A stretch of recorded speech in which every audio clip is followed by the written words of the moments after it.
ಮಹಾಯೋಗಿ ವೇಮನರ ಜಯಂತಿಯನ್ನು ರಾಜ್ಯ ಸರ್ಕಾರದ ಅಡಿಯಲ್ಲಿ ಇವತ್ತು ನಾವೆಲ್ಲ ಸೇರಿದ್ದೀವಿ. ನಮ್ಮ ದೇಶದಲ್ಲಿ ಅನೇಕ ಶರಣರು, ಸಂತರು, ಕವಿಗಳು ನಮಗೆಲ್ಲ ನಮ್ಮ ಸನಾತನ ಧರ್ಮದ ಒಂದು ಹಿನ್ನೆಲೆಯಲ್ಲಿ ಬಂದಂಥ ಎಲ್ಲ ಶರಣ ಸಂತರು ಒಳ್ಳೆಯದನ್ನೇ ಬಯಸಿದ್ದಾರೆ. ಯಾವುದೇ ಸಮಾಜದ ವಿರುದ್ಧ ಅಲ್ಲ, ಸಮಾಜದಲ್ಲಿ ಇರುವಂತಹ ತಪ್ಪುಗಳನ್ನು, ದೋಷಗಳನ್ನು ಕವಿತೆಯ ಮೂಲಕ, ಅವರ ಒಂದು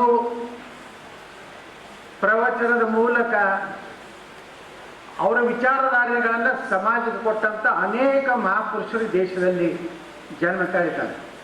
ಅವರು ಯಾವುದೋ ಒಂದು ಜಾತಿಗೆ ಅಲ್ಲಿ ಹುಟ್ಟಿರ್ಬೋದು, ಆದರೆ ಅವರೆಲ್ಲರೂ ಜಾತಿಯನ್ನು ಮೀರಿ ಸಮಾಜದಲ್ಲಿ ಬದಲಾವಣೆ ಮಾಡಬೇಕನ್ನುವಂಥ ಕ್ರಾಂತಿ ಮಾಡಿದಂಥ ಸತ್ಪುರುಷರು ನಮ್ಮ ದೇಶದಲ್ಲಿ ಸಾವಿರಾರು ಜನ ಅದಾರ್ಥಲೇ ನಮ್ಮಲ್ಲಿ, ನಮ್ಮ ದೇಶದಲ್ಲಿ ಸಂಸ್ಕೃತಿ ಇದೆ. ಹಿರಿಯರಿಗೆ ಗೌರವ ಕೊಡಬೇಕು, ನಮ್ಮ ದೇವರಿಗೆ ತಲೆ ಬಾಗಬೇಕು, ಇವೆಲ್ಲ ಸಾಮಾನ್ಯ ಜ್ಞಾನ ಒಂದು ಗುಡಿಸಲಲ್ಲಿರುವಂತಹ ಕುಟುಂಬಕ್ಕೂ ಸಹ ಆ ಗೌರವ ಕೊಡುವಂಥದ್ದು ಏನಾದರೂ ಸಂಸ್ಕೃತಿ ಭಾರತದಲ್ಲಿದ್ದರೆ ಇಂಥ ಮಹಾವೇಗಿ ವೇಮನರಂಥ ಅನೇಕ ಸಂತರು, ಶರಣರು, ಕವಿಗಳು ಈ ದೇಶದಲ್ಲಿ ಕಾಲ ಕಾಲಕ್ಕೆ ಯಾವಾಗ ಕಷ್ಟ ಬರ್ತದೆ, ಸಂಕಟ ಬರ್ತದೆ, ನಾನು ಹುಟ್ಟಿ ಬರ್ತೀನಿ ಅಂತ ಹೆಂಗೆ ಮಹಾಭಾರತದಲ್ಲಿ ಭಗವಾನ್ ಕೃಷ್ಣ ಹೇಳ್ತಾನೆ. ಭಾಳ ಇನ್ನೇನಪ್ಪ ಮುಂದೆ ಅಂಧಕಾರ ಮುಂದೆ ಏನಾಗಬೇಕು ಅನ್ನೋದ್ರಾಗಡೆ ಒಬ್ಬ ಸತ್ಪುರುಷ ಹುಟ್ಟಿ ಬರ್ತಾನೆ. ಭಗವಾನ್ ಬುದ್ಧರು ಹುಟ್ಟಿ ಬಂದರು, ಮಹಾತ್ಮ ಬಸವೇಶ್ವರರು ಹುಟ್ಟಿ ಬಂದರು. ಅಷ್ಟೇ ಕ್ರಾಂತಿಕಾರಿಗಳು ಈ ದೇಶದಲ್ಲಿ ಸ್ವಾತಂತ್ರ್ಯಕ್ಕಾಗಿ, ಮೂಢನಂಬಿಕೆಗಳಿಗಾಗಿ ಇವತ್ತು ಅನೇಕ ಸಂತರು ಹುಟ್ಟಿದ ಹಾಗೆ ವೇಮನರು ಅವ್ರ ಜೀವನ ನಮ್ಗೆ ಯಾರಿಗೂ ಗೊತ್ತಿರಲಿಲ್ಲ. ಅವರ ಮಾಡಿದಂಥ ಸಾಧನೆ, ಅವರು ಬರೆದಂಥ ಅನೇಕ ಕವಿತೆಗಳು ಇವತ್ತು ನಮ್ಮ ಸುರೇಶ್ ದೇಶವ್ರು ಹೇಳ್ತಾ ಇದ್ರು, ಸುಮಾರು 27,000 ಇದನ್ನು 15,000 ವಚನಗಳು ಬರೋದು ನೋಡ್ರಿ. ಎಷ್ಟು 15,000 ಅಂದರೆ ಬಸವಣ್ಣವರು ಸರ್ವಜ್ಞರು. ಅವ್ರ ನಾಡು ಭಾಷೆಯಲ್ಲಿ, ಇವತ್ತು ವೇಮನರದು ಎಲ್ಲ ಆಂಧ್ರ ಏನು ತೆಲುಗು ಭಾಷೆಯಲ್ಲಿ ಇರ್ಬೋದು. ಅದೇ ರೀತಿ ಪ್ರತಿಯೊಂದು ಭಾಗದಲ್ಲಿ ನೀವು ನೋಡ್ರಿ. ಅದಕ್ಕೆ ಇವತ್ತೇನು ಬದಲಾವಣೆ ನಾವು ಸಮಾಜದಲ್ಲಿ ಕಾಣಲಿಕ್ಕೆ ನಮ್ಮ ಸಂಸ್ಕೃತಿ ಇಷ್ಟೆಲ್ಲ ಹೊರಗಿನ ದಾಳಿ ಆದಾಗ, ಬ್ರಿಟಿಷರ ಕೈಯಾದ 100 ವರ್ಷ ನಾವು ಗುಲಾಮರಾದಾಗ, ಮೊಘಲರು, ಡಚ್ಚರು, ಪೋರ್ಚುಗೀಸರು ಎಷ್ಟು ಮಂದಿ ನಮ್ಮ ದೇಶದ ಮೇಲೆ ದಾಳಿ ಮಾಡಿದ್ದಾರೆ, ಎಷ್ಟು ಮಂದಿ ದೇಶದಿಂದ ಲೂಟಿ ಮಾಡ್ಕೊಂಡು ಹೋಗಿದ್ದಾರೆ. ಯಾವತ್ತಿಲ್ಲ ಕೂಳಿಲ್ಲ ಅಂತ ದೇಶಗಳೆಲ್ಲ ಬಂದು ಇಲ್ಲಿಯ ವೈಭವ ನೋಡಿ ಇವತ್ತು ನಮ್ಮ ದೇಶ ಎಲ್ಲ ರೀತಿಯಿಂದ ಹೃದಯ ಶ್ರೀಮಂತಿಕೆ. ಕೇವಲ ಸಿರಿ ಸಂಪತ್ತು ಅಷ್ಟೇ ಅಲ್ಲ, ಭಗವಂತ ಭೂಮಿಯಲ್ಲಿ ಸಾಕಷ್ಟು ಸಂಪತ್ತು ಕೊಟ್ಟಿದ್ದಾನೆ. ಜನರಲ್ಲಿ ಇವತ್ತು ನಮ್ಮ ಸಂಸ್ಕಾರದಿಂದ ನಮ್ಮ ಜನರಲ್ಲಿ ಹೃದಯ ಸಂಪತ್ತು ಇದೆ. ಇವತ್ತು ನಮ್ಮ ಸುರೇಶ್ ದೇಸಾಯಿ, ಹೇಮರೆಡ್ಡಿ ಮಲ್ಲಮ್ಮ ಶಿಕ್ಷಣ ಸಂಸ್ಥೆ ಜವಾಬ್ದಾರಿ ತಗೊಂಡ್ಮೇಲೆ ಈಗ ನಾವು ಮಾತಾಡ್ಕೊತ ಬರ್ತಾ ಇದ್ದೀವಿ. ಸಮಾಜದಲ್ಲಿ ಒಬ್ಬ ಒಳ್ಳೆಯ ವ್ಯಕ್ತಿ, ಪ್ರಾಮಾಣಿಕ ವ್ಯಕ್ತಿ ಅದನಂದರೆ ದಾನ ಕೊಡೋರು ಈ ನಮ್ಮ ದೇಶದಲ್ಲಿ, ನಮ್ಮ ಜಿಲ್ಲೆಯಲ್ಲಿ ಕಡಿಮೆ ಇಲ್ಲ. ಬಂತನಾಳ ಸಂಗನ ಬಸವ ಮಹಾಸ್ವಾಮಿಗಳು ಶಿಕ್ಷಣ ಸಂಸ್ಥೆ ತೆಗೆದಿದ್ದು ನನಗೆ ಬಂಗಾರಮ್ಮ ಸಜ್ಜನ್ ಇಷ್ಟು ಜಿಪ್ಪನ ಹೆಣ್ಮಗಳು, ಯಾರಿಗೂ ಒಂದು ಅರ್ಧ ರೊಟ್ಟಿ ಕೊಡಲಾರ ಹೆಣ್ಮಗಳು. ಅದೇ ಬಂತನಾಳ ಸ್ವಾಮಿಗಳು ಹೋಗಿ ಬಂಗಾರಮ್ಮ ಸಜ್ಜನ್ ಅವ್ರ ಮನೆಗೆ ಹೋಗಿ ನೋಡುವ ಇಂಥ ಒಂದು ದೊಡ್ಡ ಶಾಲೆ ಮಾಡ್ತೀನಿ, ನಿಮಗೆಲ್ಲ ಇದು ಬೇಕಂದಾಗ BEd ಶಿಕ್ಷಣ ಸಂಸ್ಥೆಗೆ 54 ಎಕರೆ ದಾನ ಕೊಟ್ಟು, ಇಲ್ಲೇ ಮುದ್ದೇಬಾಳದಲ್ಲಿ ಅದು ಯಾರು ಚಿನಿವಾರ್ ಮಾತೋಶ್ರೀ ಗಂಗಮ್ಮ ಚಿನಿವಾರ್, ಆ ಹೆಣ್ಮಗಳು ಅಷ್ಟೇ ಜಿಪ್ಪುಣ. ಸ್ವಾಮಿಗಳು ಬರೀ ಬಂತಾಳ ಸ್ವಾಮಿಗಳು ಹೋದರೆ 150 ಎಕರೆ ಜಮೀನು ಕೊಟ್ಟು. ಇವತ್ತಿನ ಹೇಳಿದ್ರು ನಮ್ಮ ಸುರೇಶ್ ದೇಶವರು 25 ಲಕ್ಷದವ್ರು 4-5 ಮಂದಿ ಇವತ್ತು ಅವ್ರ ಶಿಕ್ಷಣ ಶಾಲೆ ತೆಗಿತೀರಂದ್ರೆ ಬರೇ ಈ ಬರ್ಸೋರು ಭಾಳ ಮಂದಿ ಅದಾರ. ಬರೀ ನಮ್ಮದು ಅವ್ರು 10 ಲಕ್ಷ ಬರೋಬ್ಬರಿ ನಮ್ಮದು 11 ಲಕ್ಷ ಭಾಳ ಮಂದಿ ಅದಾರ ಗಿರಾಕಿಗಳು. ಮುಂದೆ ಕೊಡೋದೇ ಇಲ್ಲ. ಚಪ್ಪಲಿ ಹರಿದ್ರು ಕೊಡುವುದಿಲ್ಲ. ಕಡೆಗೆ ನೀವೇ 2-3 ವರ್ಷ ಅಡ್ಡಾಡಿ ಹಾಳಾಗೋದು ಬಿಡಬೇಕು. ಆ ಸುರೇಶ್ ಹೆಸರುಗಳು ಈಗಾಗಲೇ ರೊಕ್ಕ ಕೊಟ್ಟುಬಿಟ್ಟಾಗುತ್ತೆ. ಅದಕ್ಕೆ ಯಾವುದೇ ಒಂದು ಸಮಾಜ ಇವತ್ತು ನೋಡಿ ಸಮಾಜದಲ್ಲಿ ಎಷ್ಟು ಪರಿವರ್ತನೆ ಆಗ್ತದೆ. ಮೊನ್ನೆ ಗಾಣಿಗರ ಸಮಾಜದ ಸಭೆ ಆಯಿತು. ನಾ ಹೇಳಿದೆ ಅವರು ಎಲ್ಲ ಸಮಾಜದ ಸ್ವಾಮಿಗಳು ಕರೆಸಿದ್ರಿ ಸಲ. ನಮ್ಮ ರೆಡ್ಡಿ ಸಮಾಜದ ಸ್ವಾಮಿಗಳು ಬಂದಿದ್ರು, ಪಂಚಮಸಾಲಿ ಸಮಾಜದ ಸ್ವಾಮಿಗಳು ಬಂದಿದ್ರು, ಹಾಲ ಮತದವರು ಬಂದಿದ್ರು, ತಮ್ಮ ಸಮುದಾಯದವರು ಎಲ್ಲ ಸಮುದಾಯದವರು ಕರೆದು ಏನು ಸಭೆ ಮಾಡ್ಲಕತ್ತ. ಅದೇ ಹೇಳಿದೆ ನಾವೆಲ್ಲ ಒಕ್ಕಟ್ಟಾದಷ್ಟೇ ಈ ದೇಶದಾಗ ಇನ್ನು ಮ್ಯಾಗ ಜೀವನ ಮಾಡ್ತೀವಿ. ನಾವು ಜಗಳಾಡೋ ಬದ್ದು ಜಾತಿ ಮ್ಯಾಗ ಹೋದ್ವಿ ಅಂದ್ರೆ ನಮ್ಮ ಮಕ್ಕಳಿಗೆ ನಮ್ಮ ಜೀವನ ಮಾಡಲಿಕ್ಕೆ ಈ ದೇಶದಲ್ಲಿ ಸಾಧ್ಯ ಇಲ್ಲ. ಇವತ್ತು ಬಾಂಗ್ಲಾದಲ್ಲಿ ಏನಾಗ್ಲಕತ್ತೈತಿ, ಕೇರಳದಲ್ಲಿ ಏನಾಗ್ಲಕತ್ತೈತಿ, ಕಾಶ್ಮೀರ ನೋಡ್ರಿ. ನಮ್ಮನ್ನು ಹೊಡೆಯವರು ಜಾತಿ ಕೇಳಿ ಹೊಡಿದಿಲ್ಲ. ನೀ ಹಿಂದೂ ಅಲ್ಲ ಹೊಡೆದ್ಬಿಡು, ನೀ ಕುಂಕುಮ ಹಚ್ಕೊಂಡೆಲ್ಲ ಹೊಡಿ, ನೀನು ಇವತ್ತು ಹಚ್ಕೊಂಡೆಲ್ಲ ಹೊಡಿ, ಇಷ್ಟೇ ಇರ್ತದೆ. ಅದಕ್ಕೆ ಈಗ ಒಂದಾಗೋ ಕಾಲ ಬಂದದ್ದು. ಈಗ ಏನು ಹೇಳ್ತಾರಲ್ಲ, ನಾವು ಹೊಡೆದು ಹೋದ್ವಿ ಅಂದ್ರೆ ನಮ್ಗೆ ಹೊಡಿತಾರೆ.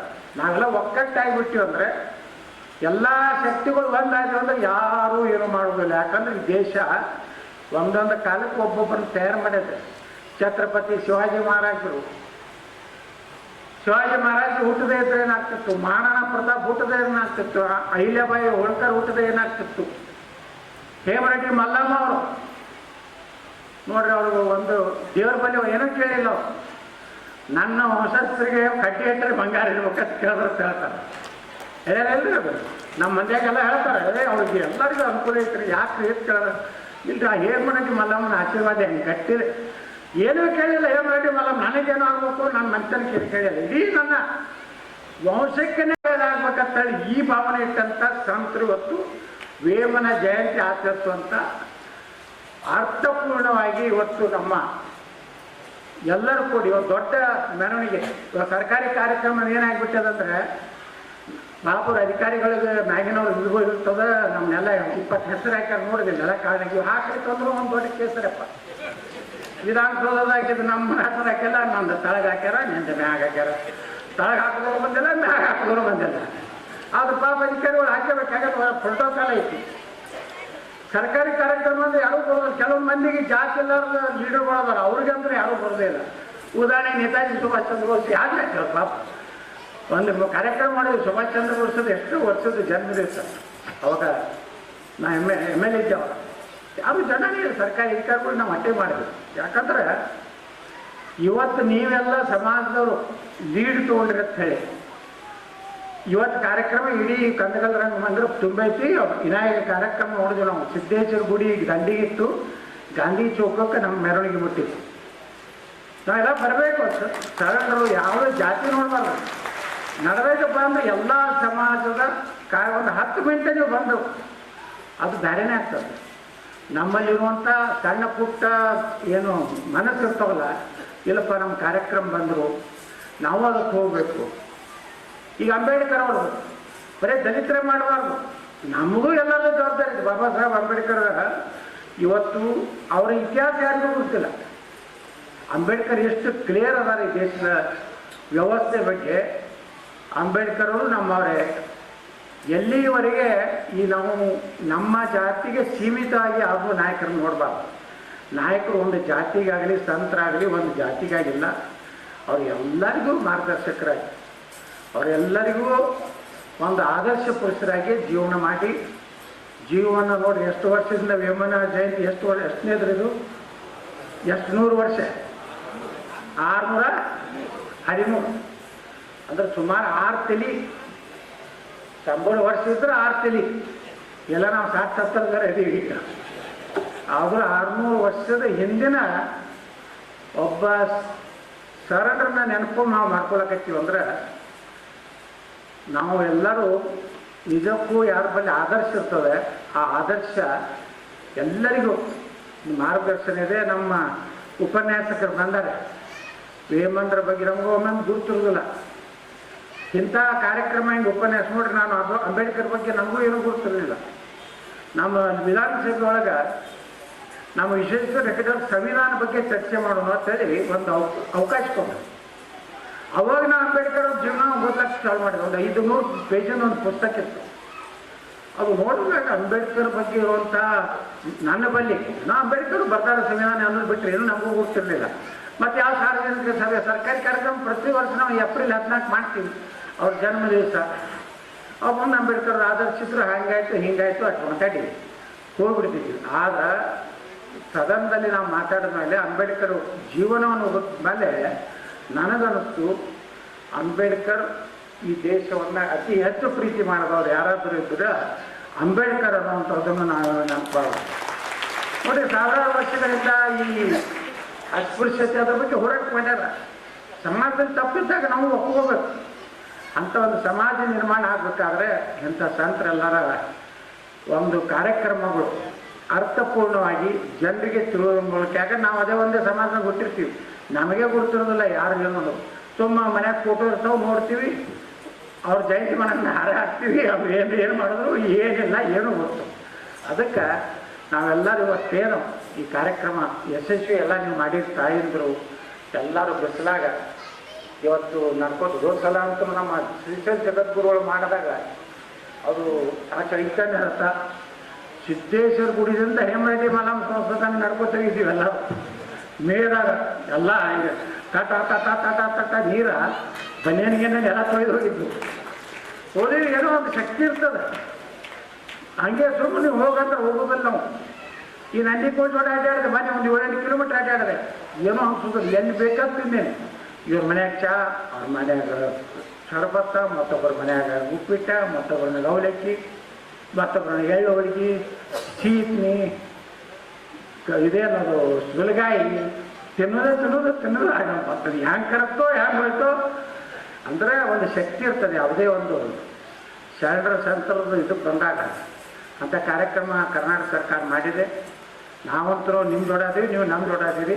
ನಿಮಗೆಲ್ಲರಿಗೂ ಕೃತಜ್ಞತೆಗಳನ್ನು ಸಲ್ಲಿಸಿ ಧನ್ಯವಾದಗಳನ್ನು ಸಲ್ಲಿಸಿ ನಾನು ಇನ್ನೊಂದು 10 ಕೋಟಿ ರೂಪಾಯಿದೊಂದು ರೋಡು ಭೂಮಿ ಪೂಜೆ ಮಾಡೋದೇ ಇಲ್ಲಿ ನಮ್ಮ ಬಿಜಾಪುರ ದರ್ಗಾ ರೋಡನ್ನು ಹೆಂಗೆ BLD ಮುಂದಿನ ರಸ್ತೆ ಮಾಡಿದ್ದೀವಿ ಅದೇ ಮಾದರಿಯಲ್ಲಿ ಅದನ್ನು ಯತ್ನಾಳ್ ರೋಡ್ ಅಂದರೆ ಪೂರ್ತಿ ನಮ್ಮ ಅಡವಿ ಶಂಕರಲಿಂಗ ದೇವಸ್ಥಾನದಲ್ಲಿ ಸಿಮೆಂಟ್ ರಸ್ತೆ ಒಂದು ಭೂಮಿ ಪೂಜೆಯಲ್ಲಿ ನಾವು ಹೋಗ್ತೀನಿ. ಮುಂದಿನ ಕಾರ್ಯಕ್ರಮ ಯಾರು ಹೋಗ್ಬೇಡ್ರಿ, ಯಾಕಂದ್ರೆ ಉಪನ್ಯಾಸಕರು ಕೇಳಿದ್ರೆ ಎಷ್ಟೋ ಮಂದಿ ಕೇಳೋದಿಲ್ಲ. ನಾವು ತುಂಬ ಬಂದೇರಿ ಮೆರವಣಿಗೆಗೆ. ಈಗ ಅವ್ರು ಕೇಳೋದ್ರ ಮ್ಯಾಗ ಗೊತ್ತಾಗ್ತೈತಿ ಏಮನ್ರಿ ಏನಿದ್ರು ಅವ್ರು ಏನು ಜೀವನ ಜಯಂತಿ ಮಾಡುವಂಥ ಯಾಕೆ ಒಂದು ನಿರ್ಣಯ ಸರ್ಕಾರ ಮಾಡ್ತು ಅನ್ನೋಂಥದ್ದು ತಿಳ್ಕೊಲಿಕ್ಕೆ ಸಾಧ್ಯತೆ.